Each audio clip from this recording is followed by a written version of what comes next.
And here we are, the granddaddy of all quantum weirdness, the infamous double slit experiment. To understand this experiment, we first need to see how particles, or little balls of matter, act. If we randomly shoot a small object, say a marble, at the screen, we see a pattern on the back wall where they went through the slit and hit. Now, if we add a second slit, we would expect to see a second band duplicated to the right.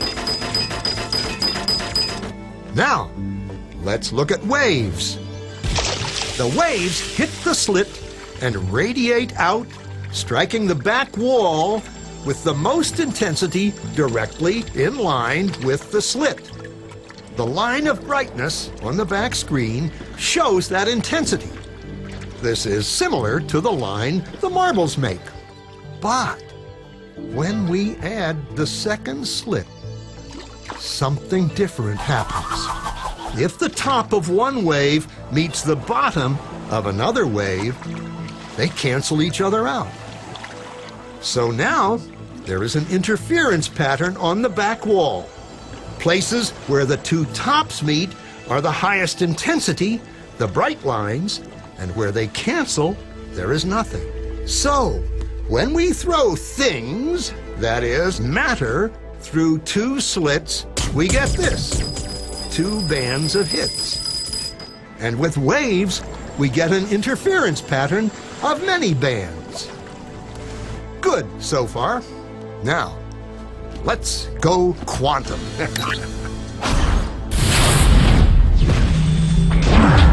An electron is a tiny, tiny bit of matter, like a tiny marble. Let's fire a stream through one slit. It behaves just like the marble, a single band. So, if we shoot these tiny bits through two slits, we should get, like the marbles, two bands. What? An interference pattern. We fired electrons, tiny bits of matter through. But we get a pattern like waves, not like little marbles. How? How could pieces of matter create an interference pattern like a wave? It doesn't make sense. But physicists are clever.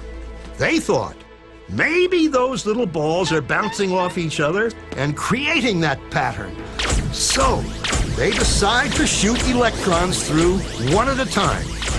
There is no way they could interfere with each other. But after an hour of this, the same interference pattern is seen to emerge. The conclusion is inescapable. The single electron leaves as a particle, becomes a wave of potentials, goes through both slits, and interferes with itself to hit the wall like a particle.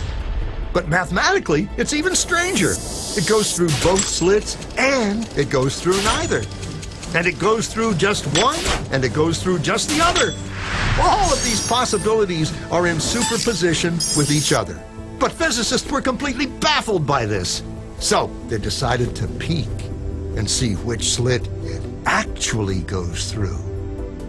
They put a measuring device by one slit to see which one it went through and let it fly. But the quantum world is far more mysterious than they could have imagined. When they observed, the electron went back to behaving like a little marble. It produced a pattern of two bands, not an interference pattern of many.